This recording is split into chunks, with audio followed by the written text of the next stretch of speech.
আসসালামু আলাইকুম। The intelligence investor YouTube চ্যানেলে আপনাদের স্বাগতম। আমি সাধারণত সকালে লাইভে আসি না বা ভিডিও আপলোড করি না। আজকে যেহেতু মার্কেটের প্যাটার্ন একটু ভিন্ন, সো আজকে গুরুত্বপূর্ণ কিছু নিয়ে সকালে একটা আপডেটে চলে আসলাম। আপনারা পুরো ভিডিও দেখবেন, ঠান্ডা মেজাজে দেখবেন। আজকে কিন্তু অনেক পয়েন্ট বেড়েছে। তো এই ক্ষেত্রে যেটা হয়, সাধারণ বিনিয়োগকারীরা একটু এক্সাইটেড হয়ে যায়, মাথা ঠান্ডা রাখতে পারে না। এই মুহূর্তে কিন্তু মাথা ঠান্ডা রেখে সিদ্ধান্ত নেওয়া খুবই জরুরি। আমার চ্যানেলটি সাবস্ক্রাইব করুন, লাইক কমেন্ট শেয়ার করে সাথে থাকুন। এখনো যারা অল বেল আইকনটি বাজাননি, তারা ভিডিওটি প্রতিদিন পাওয়ার জন্য অল বেল আইকনটি বাজিয়ে দিন এবং সাবস্ক্রাইব করে রাখুন। তাহলে ভিডিওটি প্রতিদিন পাবেন এবং প্রতিটা ভিডিওর সম্পূর্ণ অংশ দেখবেন। আজকে কেন লাইভে আসলাম হচ্ছে, অফিসের মাঝেও আমি লাইভ করতে আসলাম আজকে। চলুন দেখে আসি। অলমোস্ট 76.96 মানে 77 পয়েন্ট অলরেডি মার্কেটে বেড়ে গেছে। মার্কেটে তো আজকে বাড়ারই কথা, যেহেতু চেয়ারম্যান চেঞ্জ হয়েছে, পাবলিক সেন্টিমেন্ট পজিটিভ, সবকিছু পজিটিভ। তো এর মধ্যে চলুন দেখে আসি কিছু ইনস্ট্রুমেন্টের পারফরমেন্স।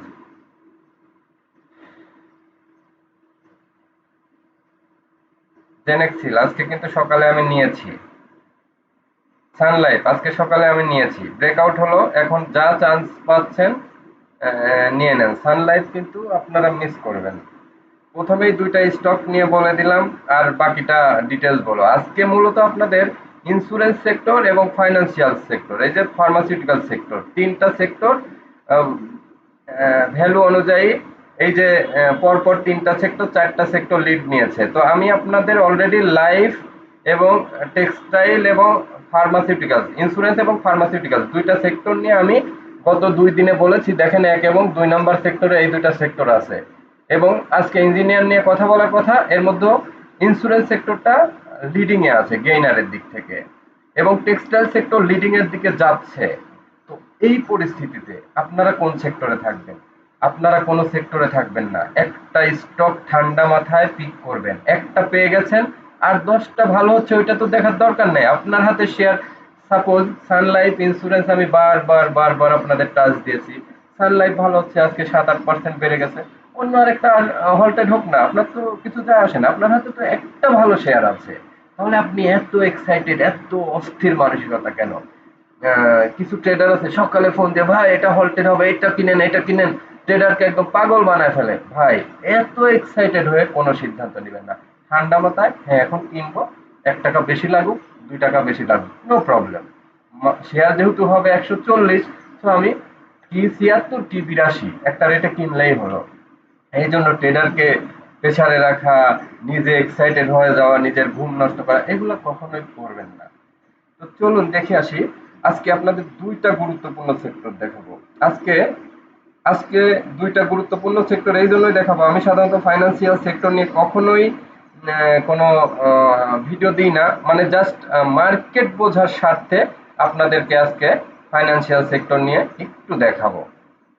তার আগে চলুন ডিএসসির ইন্ডেক্সের অবস্থা দেখুন। এই যে এই রেজিস্ট্যান্স লেভেলটা কিন্তু এবার ইনশাল্লাহ ক্রস করবে। আমি বলেছি যে এই যে ডাব্লিউ আকৃতির প্যাটার্ন, আর ডাব্লিউ আকৃতির প্যাটার্ন মানে রিভার্সাল প্যাটার্ন। সো আমাদের এবারের মার্কেট মিশন ওই যে আগের 6400, 6400-তে ইনশাল্লাহ যাবে। এ পর্যন্ত আপনারা প্রতিদিন ভিডিও দেখুন, আমার কোর্স করে নিন। 2026, 27, 28 এই 3 বছর মার্কেটে আপনারা যা হারিয়েছেন, তার চেয়ে 10 গুণ পাবেন আমার এই ভিডিও দেখলে, আমার কোর্স করলে। সো মার্কেটের সাথেই আপনারা থাকুন। অবশ্যই মাত্র 12,000 কোর্স ফি দিয়ে এক কোর্স করে ফেলেন। মানে আপনি শান্ত মেজাজে বিজনেস করতে পারবেন। আপনি কখনো আমাদের কোর্স করলে অস্থির হবেন না। এইটা হচ্ছে আমাদের কোর্সের সবচেয়ে বড় একটা ব্যাপার হয়ে যাবে। তো চলুন ফাইন্যান্সিয়াল সেক্টরে যেগুলো ভালো আছে সেই সেক্টর স্টকগুলো নিয়ে আপনাদের আলোচনা করি। চলুন প্রথমেই দেখে আসি যে আইপিডিসি, হঠাৎ করে যে আইপিডিসি অনেক ভলিউম হলো, হল্টেড হলো। এই যে এখানে একটা ব্রেক থ্রু এসেছে। এখন কি আপনি তাহলে আইপিডিসি নিবেন? না, আপনি আইপিডিসি নিবেন না। কেন নিবেন না এটা আমি পরে বলবো ভিডিওর শেষে। মাথা অস্থির হয়ে যাবে এত দিকে দৌড়াইলে। আপনারা একটাতে থাকেন, ওই যে ইন্স্যুরেন্স বলে দিয়েছি, ওই দিকে থাকেন। আর যাদের হাতে এই যে আইপিডিসি আছে হোল্ড করেন, এই যে এই পর্যন্ত অবজার্ভ করেন 24 পর্যন্ত, তারপরে কি হয় দেখেন। এরপরে দেখাবো হলো লঙ্কা বাংলা।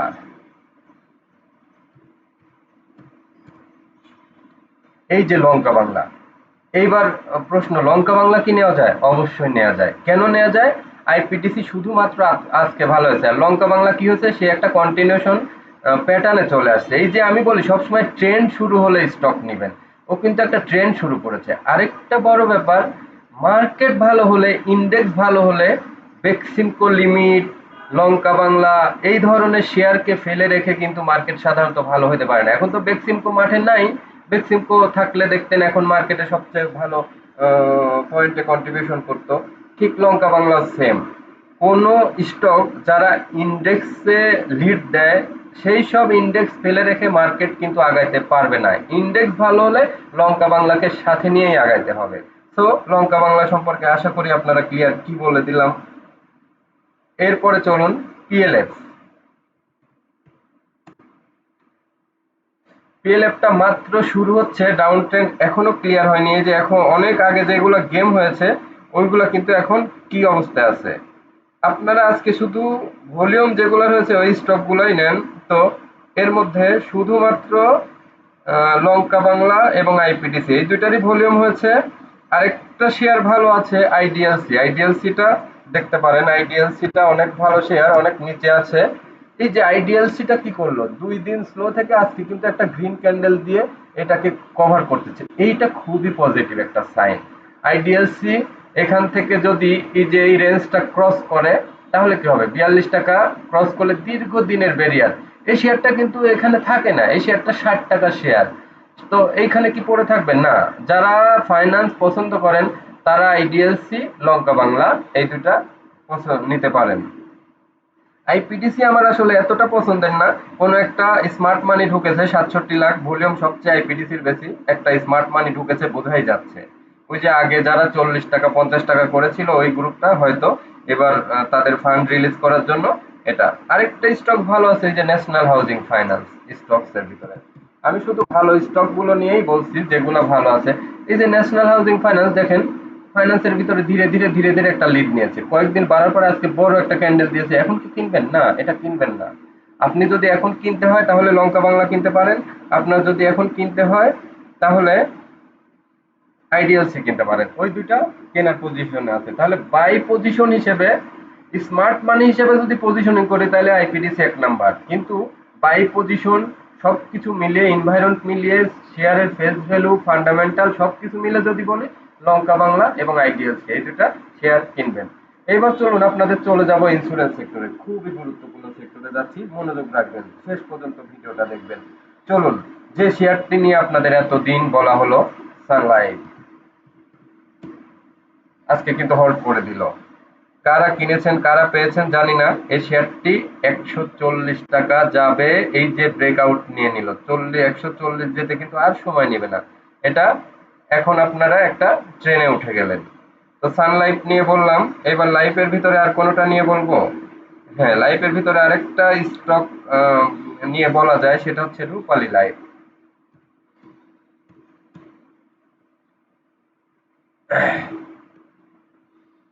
এই যে রূপালী লাইফ দেখেন মাত্র রেডি হচ্ছে, রূপালী লাইফ নিতে পারেন। ফার্স্ট সেকেন্ড অপশন হিসেবে এই মার্কেটে রূপালী লাইফ বেস্ট অপশন হতে পারে। তো আর দরকার নেই তো। আর এই যে ফার্স্ট লাইফ হল্টেড হয়েছে, ফার্স্ট লাইফ এটা বিচ্ছিন্ন 1-2 দিন হল্টেড হয় সাধারণত। সব শেয়ারে তো আপনি যেতে পারবেন না, আপনি কেন সব শেয়ারের পিছনে দৌড়াবেন? এখন ফার্স্ট লাইফও কিনবেন, এই যে একদিন এড়িয়ে দেখেন, না কিনবেন না। আপনি এখন কিনবেন রূপালী লাইফ, সানলাইফ। সানলাইফ যখন যেখানে যে অবস্থায় পাবেন সানলাইফ নিবেন, কারণ এই শেয়ারটি 140 থেকে 150 যাবে। আমার কথাটা দেখছেন তো, যতগুলা ভিডিও করি, যেটা প্রাইস ফরকাস্টিং করি, অনেক বুঝে শুনে, অনেক ট্রেন্ড, গতিবিধি, ভলিউম, ইনফরমেশন আমি অ্যাভয়েড করি সবসময়, কিন্তু সানলাইফের ক্ষেত্রে আমার ইনফরমেশন কিছুটা আছে, যে এটা ডাবল হবে অলমোস্ট। কোথা থেকে? ওই যে 70 থেকে রেঞ্জ ধরে ডাবল 140 হওয়ার কথা। এটা আর বাকি সবই আমি অ্যানালাইসিস নির্ভর, কোনো ইনফরমেশন রাখি না, কোনো ইনফরমেশন আমি ফলো করি না। এটা হচ্ছে যে ইনফরমেশন গুজব মানে স্টোরি তৈরি হয়, স্টোরি তৈরি মানে আপনাকে শেয়ারটা খাওয়ানোর জন্য একটা গল্প তৈরি হয়। এই গল্পগুলাই মার্কেটের জন্য সবচেয়ে ক্ষতিকর। তাহলে আমরা এই গল্পের পিছনে ছুটবো না, আমরা কিন্তু যৌক্তিক কিছু রিজনের পিছনে ছুটবো। তাহলে চলুন দেখে আসি।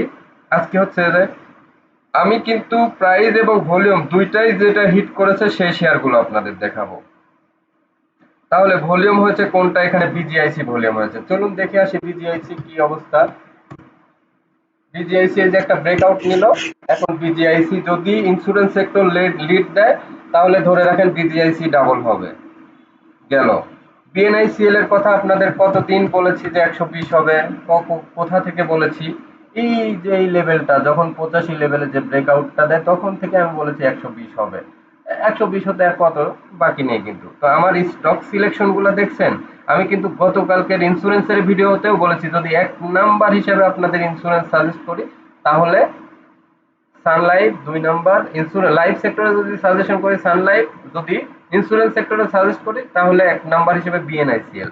আজকে দেখেন বিএনআইসিএল ১১৫ টাকায় হল্টে। সো ভিডিও দেখবেন, মনোযোগ দিয়ে ডিসিশন নেবেন। অনেকে আবার মাঝপথে এসে আজকে দেখি যে ৮২ সকালে একবার নক দিছে, ভাই এখন ৭৮ সান লাইফ এখন কি কেনা যায়? আমি বলেছি হ্যাঁ কেনা যায়। ৮২ সময় আবার বলতেছে ভাই এখন কি কিনবো? আমি বলছি আপনি এখনো বলতেছেন এখন কি কিনবো? অবশ্যই অবশ্যই কিনে ফেলেন, মানে ভয়ের কিছু নেই। তো এই আর কি, মানে পাবলিক সেন্টিমেন্টটাকে চেঞ্জ করা অনেক কঠিন। তারপরে আমার সাথে লেগে থাকলে, আমার সাথে মাঝে মাঝে কোর্স করার পরে এসে অন্তত ১৫-২০ দিন পরে একদিন বসবেন। বিজিএমই ওই যে দিয়াবাড়ির বিজিএমির ওইদিকে আমি সপ্তাহে বা ১৫ দিন পর পর প্রতি সপ্তাহে একদিন আপনাদের জন্য ফ্রি সময় বের করলাম। আমার তো অসুবিধা নেই, এই নিয়েই তো আমি কাজ করব, আপনাদের নিয়েই কাজ করব।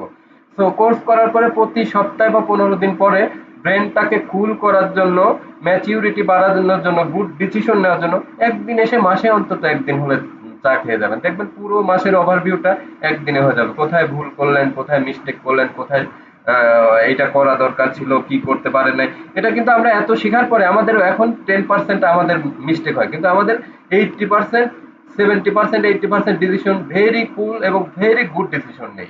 বাট এর মাঝেও 20% ডিসিশন, যেমন সকালে মনে হচ্ছিল যে সানলাইফ অন্য একটা ইন্স্যুরেন্স কিনে দিয়ে বেচে দিয়ে সানলাইফ কিনবো। বাট সানলাইফ কিনেওছি, ইন্স্যুরেন্সটা ছিল আমার কাছে মোটামুটি ২৫-৩০ হাজার, মানে অন্য একটা পোর্টফোলিওর, আমার নিজের কিন্তু ফান্ড নেই। প্রথমেই বলে আমার নিজের ফান্ড খুবই কম, মাত্র ২ লাখ ১ লাখ টাকার মধ্যে ইয়ে করা হয়। আর নতুন একটা পোর্টফোলিও খুলেছি, দেখাইছি যে ৫ হাজার টাকা মাত্র ইনভেস্ট করেছি।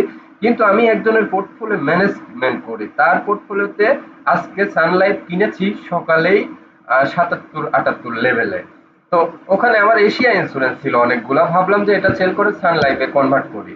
আবার ভাবলাম যে না, আমার তো জেনারেল ইন্স্যুরেন্স সেক্টরে একটা শেয়ারও নেই, তাহলে জেনারেল ইন্স্যুরেন্সে ভালো কোনটা ওইটা ধরে রাখি। তো কি করলাম, পুরোবি জেনারেল, বিএনআইসিএল কিছু কিনলাম, এবার সান লাইফ কিছু কিনলাম। তাহলে এশিয়া ইন্স্যুরেন্সটাকে একটু কনভার্ট করে ৩টা ভালো শেয়ারে এনেছি। দেখেন এটাই স্মার্ট হচ্ছে যে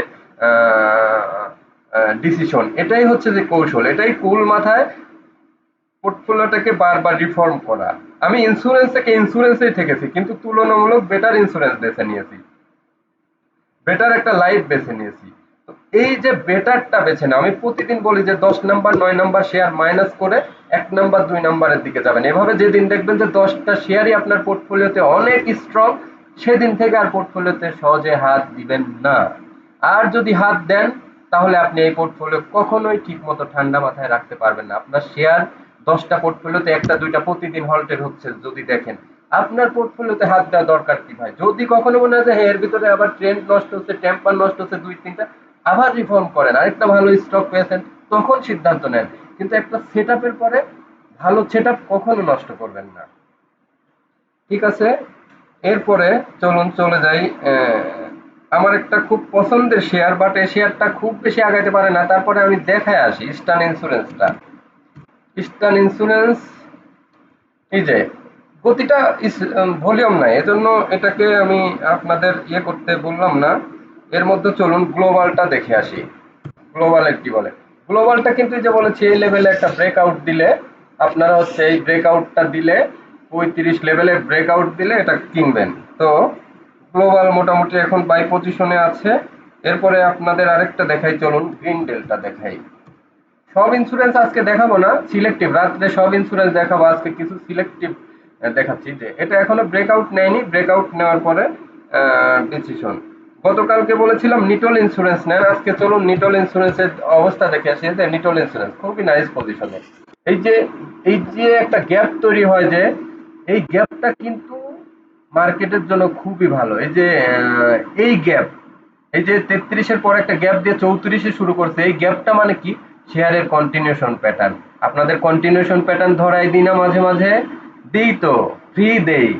সবসময় তো টাকা নেই না ভাই। এই যে ফ্রি, যে এখানে দেখেন একটা অ্যারো চিহ্নের এই যে গ্যাপ, এই গ্যাপটা মানে কি? Continuation pattern. কন্টিনিউশন প্যাটার্ন বুঝেন? শেয়ারটা বাড়তেই থাকবে, একে থামাতে পারবে না।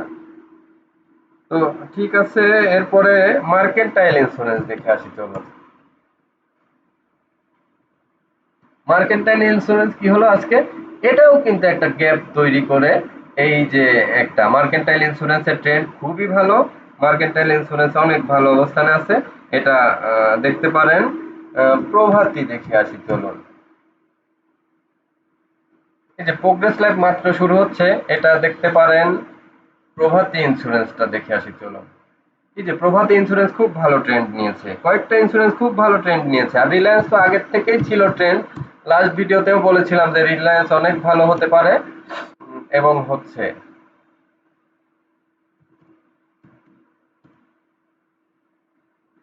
হ্যাঁ, রিলায়েন্স ইন্স্যুরেন্স। এই যে রিলায়েন্স ইন্স্যুরেন্স আর Sun Life insurance same condition. So আপনারা মাথা এক্সাইটেড না করে, যেহেতু সান লাইফ হাতে আছে, রিলায়েন্সের দিকে আর ছুটার দরকার নেই। এরপরে এসআইসিএল দেখে আসি চলুন।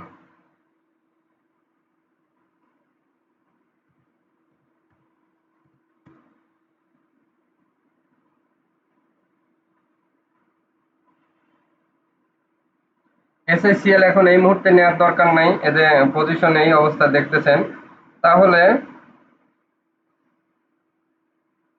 আপনাদের ইন্স্যুরেন্স সেক্টরে ক্যাটাগরি ওয়াইজ বিএনআইসিএল যেহেতু বেড়ে গেছে, এখন আর কি ঢুকবেন না? ঢোকার দরকার নেই। এর মধ্যে আপনাদের দেখালাম নিটল ইন্স্যুরেন্স ভালো অবস্থায় আছে, নিটল ইন্স্যুরেন্স এখনো এন্ট্রি নেওয়া যায়। গ্লোবাল ইন্স্যুরেন্স এন্ট্রি নেওয়া যায়। আর এই যে লিড দিচ্ছে কিন্তু রিলায়েন্স আর হচ্ছে বিএনআইসিএল ইন্স্যুরেন্স সেক্টরে। তো আপনারা এই দুটাকে সিলেকশনে রাখতে পারেন, ওই যে বলি যে 100-200 করে আস্তে আস্তে ঢুকা। এরপরে চলুন দেখে আসি, ওই যে আমি আজকে সকালে যেটা কিনলাম পূরবী জেনারেল দেখে আসি চলুন। পূরবী জেনারেল তো এই যে একটা ছোট ছোট ক্যান্ডেল, যে আজকে আবার বড় ক্যান্ডেল, এখানে এমএসিডি দেখেন একটা ক্রস। এটা পজিটিভ জিনিস। তো ঠিক আছে, তাহলে মাথা কি গরম করবেন? মাথা গরম করবেন না। এখন যেটা করবেন, মাথা ঠান্ডা রেখে সানলাইফ আছে, সানলাইফের দিকে থাকেন। আর যারা এখনো জেনারেল ইন্স্যুরেন্সের কিছু শেয়ার ঢুকতে পারেন নাই, নিতে পারেন নাই, এখনো ভালো পজিশনে আছে, একটা শেয়ারে থাকেন। নিটল ইন্স্যুরেন্স নেন, এই একটা শেয়ারে অনেক ঠান্ডা মাথায় নিয়ে চুপ করে বসে থাকেন। অন্য আরেকটা হল্টেড হচ্ছে, অন্য কি হচ্ছে, কোনো কিছু দেখেন না, আপনি নিটল থেকে প্রফিট করবেন, এটা আপনার টার্গেট।